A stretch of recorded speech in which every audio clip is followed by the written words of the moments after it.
بالله من شرور أنفسنا ومن سيئات أعمالنا من يهده الله فلا مضل له ومن يضلل فلا هادي له وأشهد أن لا إله إلا الله وحده لا شريك له وأشهد أن محمدا عبده ورسوله اللهم صل وسلم وبارك عليه وعلى آله وصحبه وسلم. We continue inshallah ta'ala from Sahih Bukhari rahimahullah, and we had started Kitab al-Iman, the book of Iman, which is the second book in the book, or we call it chapter, after Kitab al-Wahy. And as we talked before, Kitab al-Iman, because the Iman is the most important thing, matters of Iman, matters of faith. And the orders of the chapters of this book, Sahih Bukhari, was done in such a precise way, with a lot of fiqh, a lot of understanding and knowledge.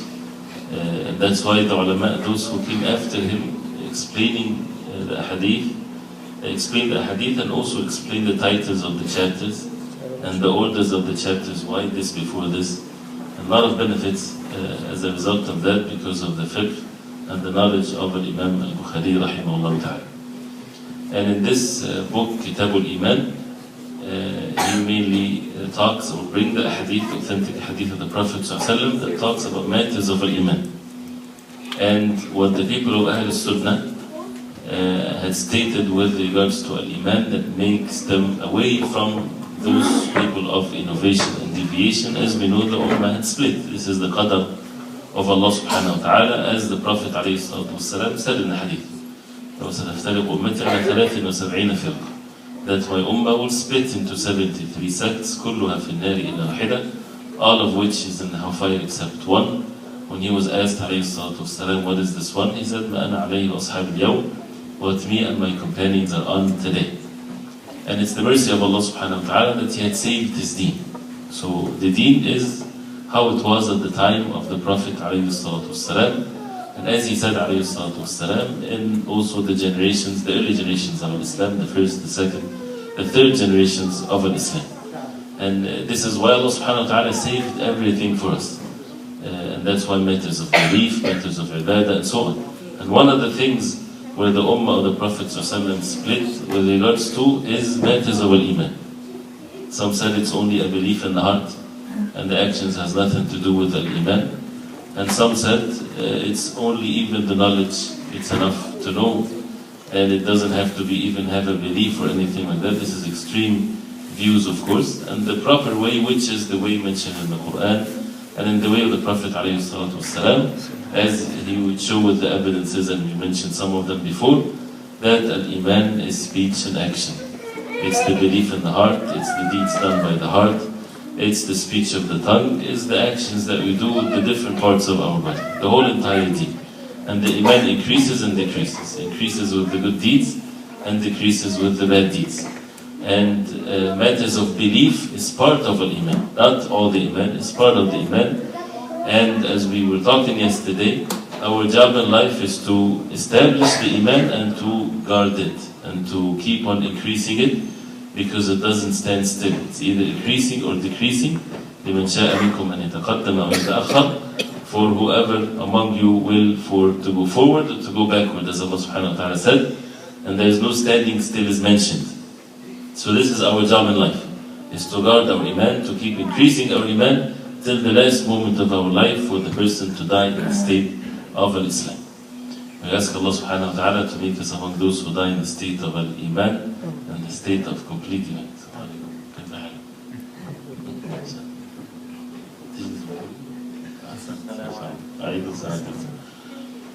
So we reach the chapter. He says, باب حب الرسول صلى الله عليه وسلم من الإيمان. Chapter or subchapter, حب الرسول صلى الله عليه وسلم, the love of the Prophet صلى الله عليه وسلم من الإيمان, from al-Iman. And this is of course one of the principles of this deen. And this is with أشهد أن محمدا رسول الله, لا إله إلا الله محمد رسول الله, the love of Allah subhanahu wa ta'ala. And comes with that, of course, the worship of Allah subhanahu wa ta'ala alone, and the love of the Messenger sallallahu alayhi wa sallam, to follow him and to give victory to his sunnah, to his way. This is from al-Iman. Then he mentioned the hadith, and again, without try to be as brief as we can so that we can cover many of the hadith of the book. He says, حدثنا أبو اليمان. And sometimes he would mention some of the things with the narrators of the hadith. Again, these narrators of the hadith, as the ulama they say, those who Al-Bukhari rahimahullah mentioned them in his book that he recorded from them, they had jawazul qantara, which means they had passed the authenticity level, meaning they are authentic, they are all righteous people, people of knowledge. They're not just common people that he would ask them without knowing them. These were very famous people at their time, people of knowledge, people of trustworthy, and he had so much very strict. That's why it's the most authentic book after the Quran, because he made so much strict rules in accepting the hadith. So whenever the hadith is in Al-Bukhari, and right after that is Muslim, the hadith is authentic, meaning you know for sure that the Prophet ﷺ had said. So he said, حدثنا أبو اليمان, this is his sheikh. قال أخبرنا شعيب. And always you would find on many of the hadith of Al-Bukhari that Abu al-Yaman narrates from Shu'aib. And he took all of his hadith by the matters of al-Ijaza. Not necessarily that he heard every single hadith from Shu'aib, but his books was given to Abu al-Yaman. قال حدثنا أبو الزناد. عبد الرحمن ibn Hurmuz, one of the great أئمة of hadith. قال عن الأعرج عبد الله بن زيدان عن أبي هريرة رضي الله عنه, narrated from أبي هريرة رضي الله عنه أن رسول الله صلى الله عليه وسلم قال, the messenger صلى الله عليه وسلم said, فوالذي نفسي بيده لا يؤمن أحدكم حتى أكون أحب إليه من والده وولده. Prophet صلى الله عليه وسلم saying, فوالذي نفسي بيده, by the one my soul is in his hands, لا يؤمن أحدكم, they would not believe, any of you would not believe till I become more beloved to him than his walidihi or walidi. Walidi, it's not the father, it's the ones that gave birth to him. So it's both the father and the mother. حتى أكون أحب إليه من والده ولدي. Till I become more beloved to him than his parents and his offsprings, his sons and daughters and so on. And this is a clear hadith. In that meaning, the Prophet ﷺ is negating Iman. لا يؤمن. He is not a believer. He would not attain al-Iman. If a person doesn't have the roots of this love, he's a disbeliever for sure. Right? But if he has the love of the Prophet ﷺ, people are different and varies from one to the other. But he has to have the roots of it, the foundation of it. And when you think of love, this is one of the things that even the ulama, they could not give it a clear definition. If you try to find what does it mean to love someone, can you put that in words? Most of what is being said, or what you would say, is the outcome of the love. You would say, I would care for the person, I would take care of him, I would, always want to listen to him. This is the implications of the love. But the feeling itself, it's something that is very difficult to be explained. And as a result of that, it's usually about the implications of that. So when a person, every human being, they have things that they love and things that they hate. And when you think also of something that you love so much, why do you love it? Why would you love a certain human being? Whether it's because of how he looks, right? Or a person loves his wife because how she looks, for example, right? Or manners, right? Certain incidences that you faced a person and he was very generous, for example, saved your life, right? If a person was in dire need and he's about to die and somebody put his life in danger to save your own life, how would you be to that person for the rest of your life? You'd be like a slave to him, right? And you would love that person so much. You were in so much trouble, or you had millions in debt, for example, right? And they will put you in prison for 20 years, right? And somebody came very simply and paid that off for you, without asking you for nothing, right? How much would you love that person? So there are many reasons why people would love, when we talk about human beings, they would love others for many, many reasons, right?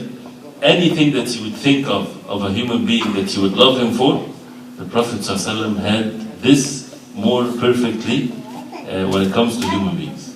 If you talk about looks, the Prophet ﷺ was the perfect human being when it comes to looks. If it comes to manners, the best among all human beings when it comes to manners. If it comes to saving someone from his own destruction, there is nothing more valuable than to be saved from the hellfire. People were in total astray, total darkness. Without the Prophet ﷺ, Allah knows best what we would be worshipping now. Whether it's idols or animals or trees or prophets or whatever it is, human beings, unless Allah subhanahu wa ta'ala will something else from them. So the Prophet ﷺ was sent as a mercy to mankind to save them from the worst thing, right? When people think of matters of the dunya, it's not necessarily that the Prophet ﷺ will give you money or save your life physically, but even that you would find it in following the way of the Prophet ﷺ, because his way is the perfect way of life. So when you think of a human being that you want to love, the one that would receive or should receive the perfect love from among the human beings is the Prophet ﷺ. So none shall believe, especially matters of belief, because again there is no way for a person to attain the love of Allah subhanahu wa ta'ala if all human beings, those who believe in Allah subhanahu wa ta'ala, they claim that they love Allah subhanahu wa ta'ala. So there is no way for them, if they are truthful in this, to attain the love of Allah subhanahu wa ta'ala till they follow the Prophet alayhi salatu wasalam. So that means he's the one that deserves the perfect love from the human beings to a human being. That is the Prophet sallallahu alaihi wasallam. قُلْ إِن كُنْتُمْ تُحِبُّونَ اللَّهَ فَاتَّبِعُونِ يُحْبِبُكُمُ اللَّهُ. That say, O Muhammad sallallahu alaihi wasallam, if you claim that you love Allah subhanahu wa ta'ala, follow me, Allah will love you. So it's not just about words, it's about, this is the reality of things. So that's why it's not just about a hadith that a person would say without thinking about it. It's something that is related to al-Iman, right? So if people believe in Allah subhanahu wa ta'ala, believe in the oneness of worship of Allah subhanahu wa ta'ala, then they have to love the Prophet sallallahu alaihi wasallam more than they love their own selves and their parents and their children and so on. And that's why when the ulama, they talked about what are the signs of this, is definitely something within the inside of the Muslim and also physically. It's a feeling, yes, right? But if a person embraced Islam today, he is not required that he would have that feeling that he loved the Prophet ﷺ deeply. This is something comes, the more the person follows the way of the Prophet ﷺ, the more that love will increase. But it's more as Allah subhanahu wa ta'ala said, فَاتَّبِعُونِ يُحْبِبُكُمُ اللَّهِ, that follow me, Allah subhanahu wa ta'ala would love you. So following his sunnah, imitating his way alayhi salatu wasalam, in everything in our life without exaggeration, in everything in our life. And can we do this? Yes. We just need to seek the proper knowledge, and we would get to know the way of the Prophet ﷺ in anything. And as Sufyan al-Thawri rahimahullah, one of the narrators of the Hadith of Imam al-Bukhari, he said, إِنِ اسْتَطَعْتَ أَلَّا تَحُكَّ رَأْسَكَ إِلَّا بِأَثَرْ فَافْعَلْ. If you are capable that you would not even scratch your head unless you would follow a text in this, the way the Prophet ﷺ, then do so. To that extreme. It's not something that we have a hadith of how to scratch your head, right? But it means to that extent that you should follow the Prophet ﷺ, and you have to follow him in everything. So you keep it. You can sit next to him. That's competition now. I don't know if I can do it. So the love of the Prophet ﷺ, as he says, فَوَالَّذِي نَفْسِي بِيَدِهِ لَا يُؤْمِنُ أَحَدُكُمْ حَتَّى أَكُونَ أَحَبَّ إِلَيْهِ. So again, it's negating al-Iman, either completely or the completion or the perfection of the Iman. So any deficiency, any weakness in following the way of the Prophet ﷺ, without thinking, you can say that means you don't love the Prophet ﷺ perfectly. The less you follow him, the less you love him. The more you follow him, the more you love the Prophet ﷺ. So it goes like this.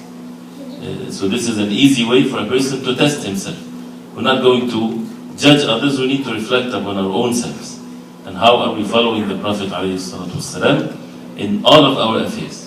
In matters of belief, in matters of ibadah, in our manners, right? In the things that we don't like, but we would make ourselves do things just because this is the way the Prophet ﷺ, and we always faced with either our desires or the truth. The truth is the way of the Prophet ﷺ. And our desires sometimes comes in against this. And the shaitan is working on our nafs and so on. So we have to overcome this, and we have to have the patience, and we struggle with ourselves. Why? Because of one of the means is, of course, the love of Allah subhanahu wa ta'ala, which is unconditional whatsoever, and the love of the Prophet ﷺ, that if we claim that we love him, then we have to follow him alayhi salatu wassalam in all of our affairs.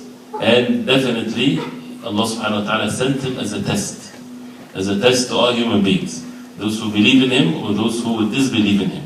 And those who believe in him, how truthful are they with regards to the Prophet alayhi salatu wassalam. So فَوَالَّذِي نَفْسِي, the Prophet ﷺ is swearing by Allah subhanahu wa ta'ala. And he does not need alayhi salatu wassalam to swear. He is a sadiq al-masduq. He is the trustworthy, the truthful one. But this is a matter that's part of al-Iman. And the Prophet ﷺ was the most humble, right? But he would say this because this is deen, this is wahy from Allah subhanahu wa ta'ala. This is how the person should apply the deen of al-Islam. It's not about person, it's about the deen of al-Islam. لا يؤمن أحدكم, and فَوَالَّذِي نَفْسِي بِيَدِهِ. It was something interesting with matters of belief. When we talk about the attributes of Allah subhanahu wa ta'ala, we take the matter as it is. One of those who explained have sharh to Sahih Bukhari, Imam al-Ayni, in his book Umdat al-Qari, he follows the madhab of Imam Hanifa, and he said that Imam Hanifa rahimahullah, he said that those who translate, or those who explain al-yad, or the hands, to be al-qudra, or to be the power of Allah, this would lead them to the ta'til, or denying the attribute of Allah. And that's not permissible whatsoever. We should leave it as it is, and we know the meaning of it, and Allah subhanahu wa ta'ala knows best how things are. We have to believe in it the same way. This is, by the way, this is not a newly invented matter of belief. This is what originally the belief at the time of the Prophet ﷺ, the companions of the Imam, the al-Arba'a, the four Imams, are in these beliefs. There's no differences among them in these matters of belief, right? So if a person follows these Imam, he also should follow the matters of belief that they have. لا يؤمن أحدكم. Again, one of you shall not believe, and again as we said, either from the start or as completing one's Iman, حتى أكون أحب إليه, till I become more beloved to him, من والده وولده. In this narration it's not mentioned oneself, right? And oneself in this context doesn't have to be mentioned, because you would sometimes, those who have decent innate within their own selves, right? They would sometimes sacrifice their life for their own children, right? Or for their mother and father, right? So your own self might not have to be even mentioned in this context, because this is enough. People would sacrifice for their own children. So when you love the Prophet ﷺ more than you love your own children, more than you love your own father, the implication of this, if you are being truthful, you won't make your parents or your children make you not follow the way of the Prophet ﷺ because you love them so much, which is one of the fitan in this life. They want you to do something. They pressure you to be away from the way of the Prophet ﷺ, and you love them so much, right? Should you follow them because of that, or follow the way of the Prophet ﷺ? Definitely to follow the way of the Prophet ﷺ. And this hadith has, of course, great benefits on how to give victory to the way of the Prophet ﷺ, and how to do that. There's so much details in this, but that should be enough. And once a person has this truthfulness, it should not fail in anything we say or anything we do, or any relationship that we are in. Always focused about the way of the Prophet ﷺ to be followed, even if it's against ourselves and how we were brought up and raised, and how things are, and how things feels and taste, and all kinds of things, right? The next hadith in the same chapter, he says, قال حدثنا يعقوب بن إبراهيم قال حدثنا ابن عليا. Ulayya is the name of a female, right? So he was famous by that. He's the son of the name of his mother. He rahimahullah, used to hate that name, but he was known to be like this. عن عبد العزيز ابن صهيب عن أنس عن النبي صلى الله عليه وسلم meaning there is a تحويل in the sanad, there is a junction. وحدثنا آدم قال حدثنا شعبة عن قتادة عن أنس قال النبي صلى الله عليه وسلم لا يؤمن أحدكم none of you shall believe حتى أكون أحب إليه من والده وولده والناس أجمعين till I become more beloved to him than his parents and his walad, his offsprings, والناس أجمعين, and all human beings, أجمعين, all of them, no exception whatsoever. So the extension here is والناس أجمعين, and more people, and everybody. I think this is not just an emotional love, right? This is something that has to be proved in one's actions. And one of the greatest fitan and trials for the human beings is other human beings, right? As Ibn Qayyim rahimahullah, he said, وَالْآفَةُ النَّاسِ إِلَى النَّاسِ, isn't the worst thing for people is people. Most of the sins are committed because of other people. We're not living isolated, right? We're living in a complex relationships. So most of the sins are committed because of other people. One of which is this issue of love. If you love someone, you can become blind with that person. The pressure of others, the effect of others, and so on. So this is one of the tests. Are we going to follow them and follow our desires in this?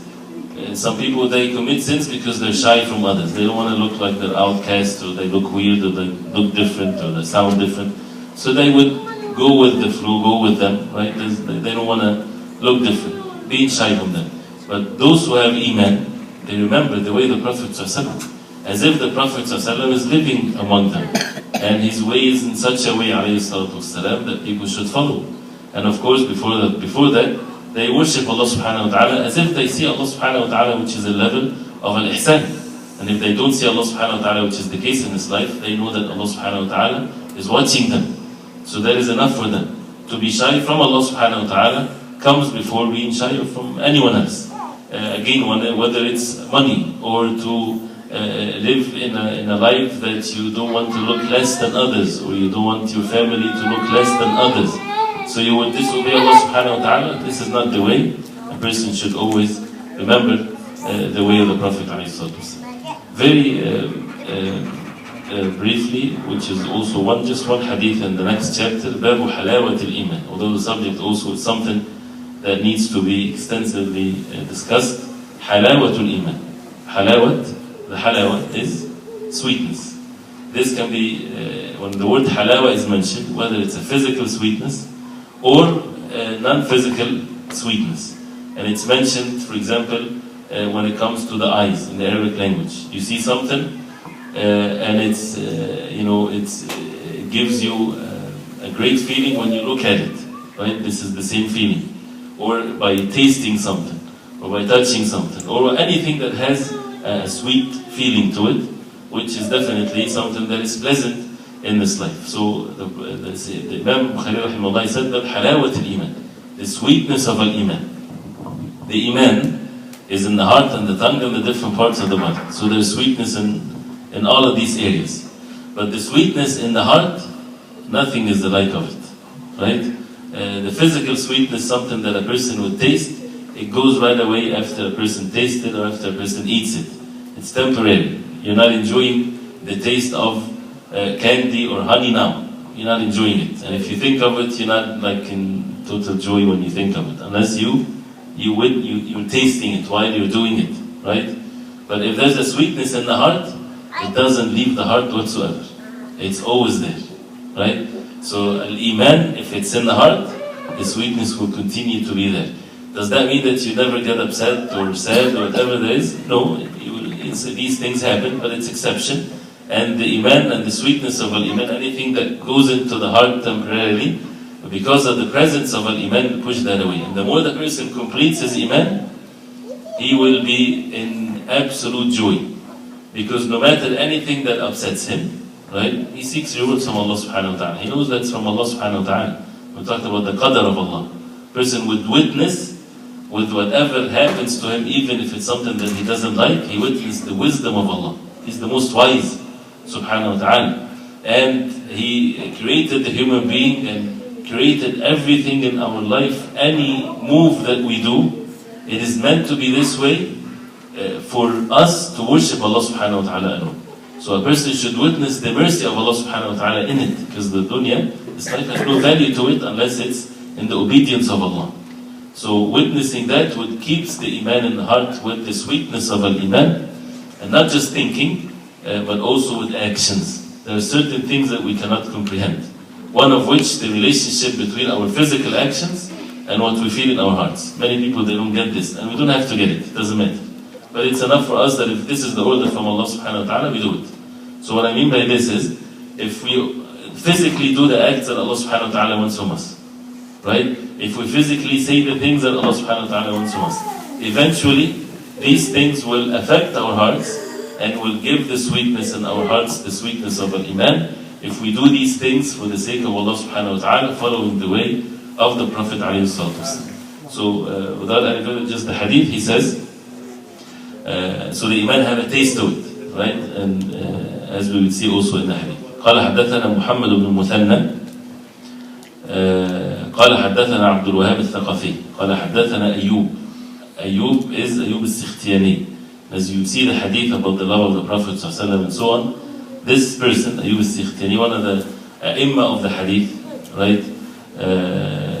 Imam Malik rahimahullah used to go to him, and he said that whenever they would enter on him and he would start reciting the hadith of the Prophet ﷺ, he would not be able to hold himself from weeping, right? Every time he would mention the Prophet ﷺ.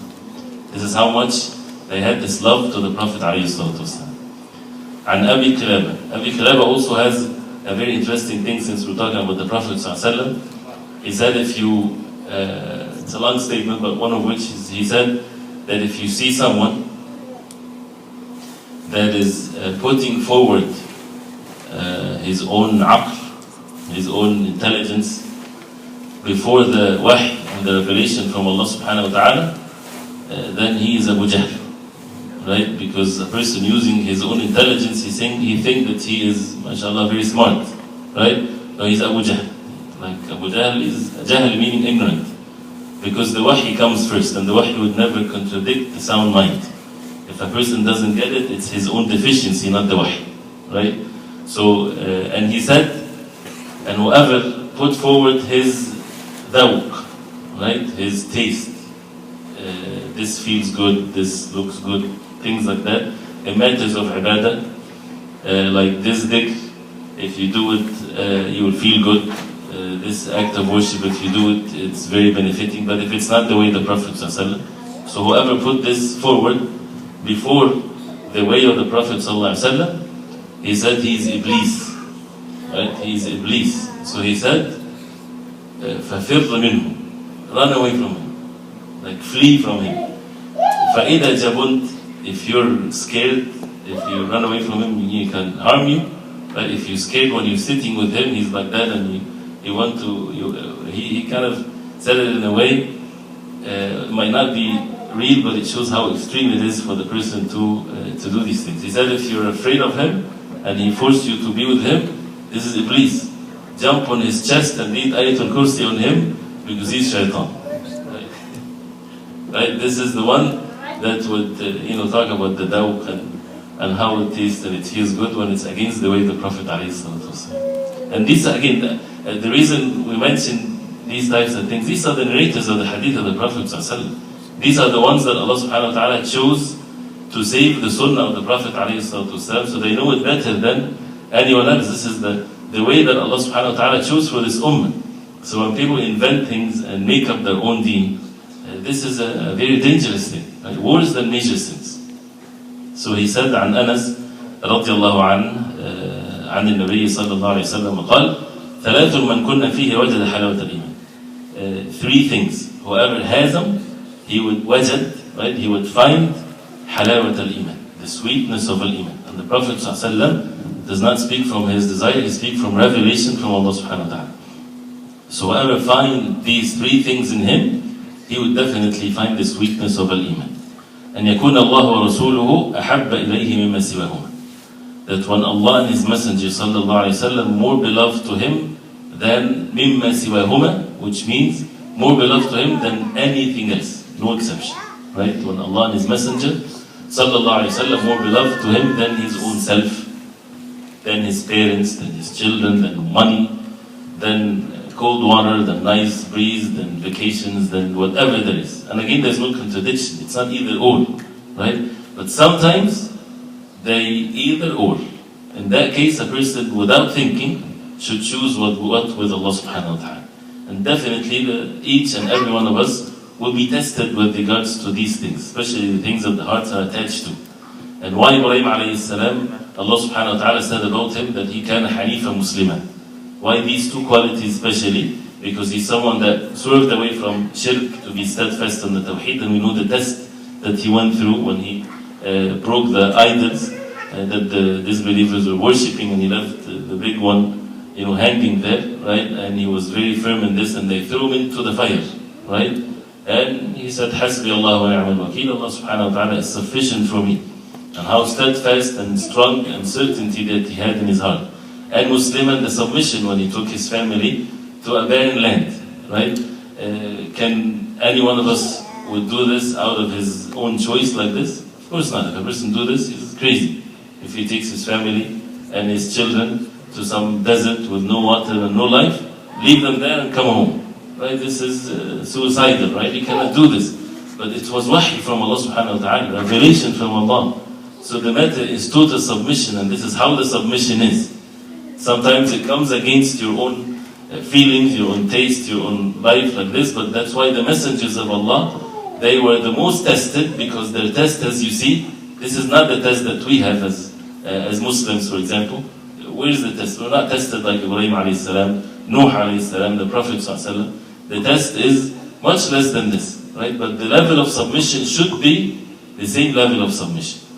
So the love of Allah subhanahu wa ta'ala and His Messenger sallallahu alayhi wa sallam more than anything else, and that shows whether a person is truthful or not with one's actions and one's speech and one's life, the whole entire life.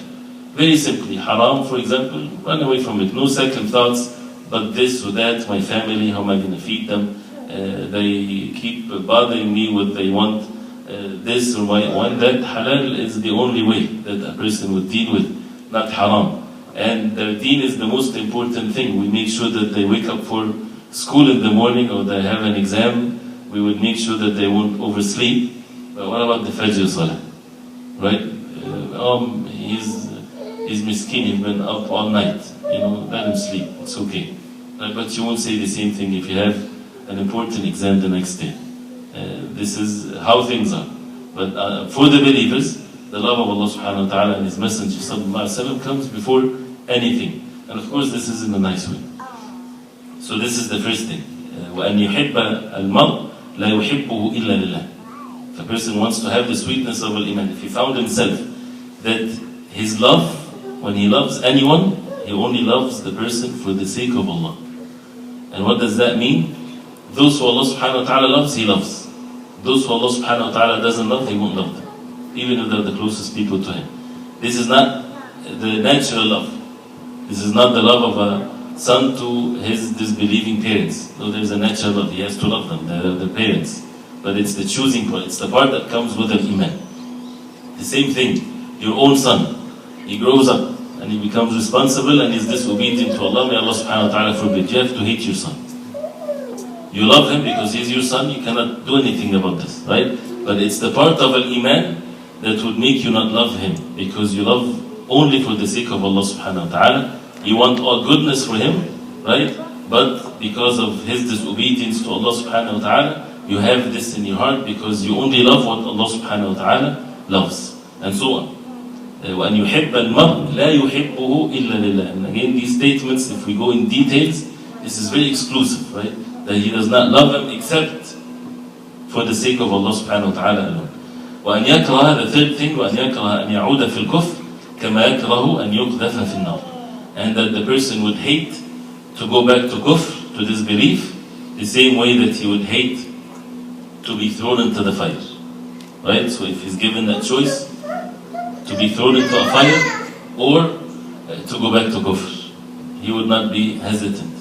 No way that he will go back to kufr, even if he would be thrown to a fire. As the Prophet ﷺ said, these three things, it shows how the sweetness of Iman when the heart has nothing in it but Allah subhanahu wa ta'ala, the creator of the heavens and the earth, the only one to be worshipped, the only one that a person would have his heart attached to, putting his trust in Allah subhanahu wa ta'ala. And the love of the Messenger sallallahu is part of the love of Allah.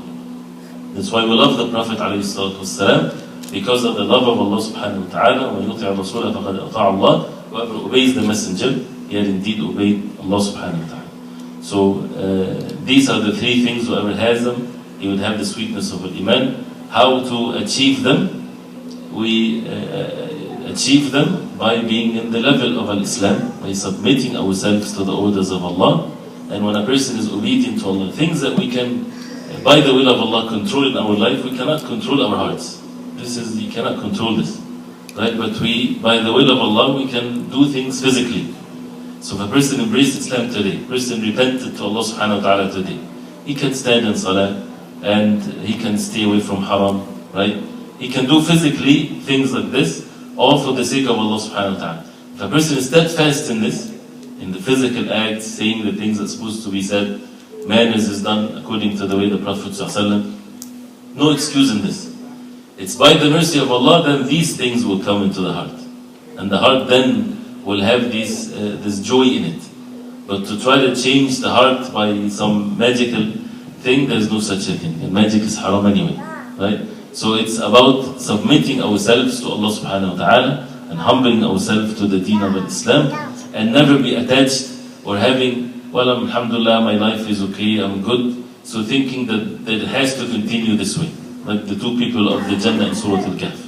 One, he took the evidence, since he's okay now, that means he would have also good things in hereafter. Who said so? Right? They would say, since Allah subhanahu wa ta'ala gave us goodness in this life, right, that means we'll also have goodness in the hereafter. Because Allah subhanahu wa ta'ala is the most merciful. Yes, with our belief and actions and so on. And this life is not the place of reward. We should not be trapped into that. What we have is because Allah subhanahu wa ta'ala love us, for example, right? Who said so? How would a person know that? Having good expectations of Allah, yes, mashallah. But with our actions and our speech and our humbleness and following the way of the Prophet ﷺ, and with that, a person should also rely on this, should constantly turn to Allah subhanahu wa ta'ala and put the trust in Allah subhanahu wa ta'ala. So this is the sweetness of Iman, is the Jannah of this dunya. This is the Jannah of this world. Whoever enters it, as Shaykh Al-Islam Taymiyyah rahimahullah said, whoever enters this Jannah, he will enter the Jannah also in the hereafter. This is the Jannah of the tranquility and the peace and the matter of Iman, that the matter is not confused. You're trying to please this and please this, and you would never attain all of this. Just only one, and that is Allah subhanahu wa ta'ala, turning to Him alone, following His way, because the matter is so clear, not just emotions or anything like that. It's following the deen of Islam as it was revealed to the Prophet ﷺ. The truthfulness in that would bring these matters of sweetness of Iman. So we ask Allah subhanahu wa ta'ala to make us among those who have the sweetness of Iman, and to make us among those who love Allah and His Messenger sallallahu alaihi wasallam, and to gather us in their judgment with the Prophet sallallahu alaihi wasallam.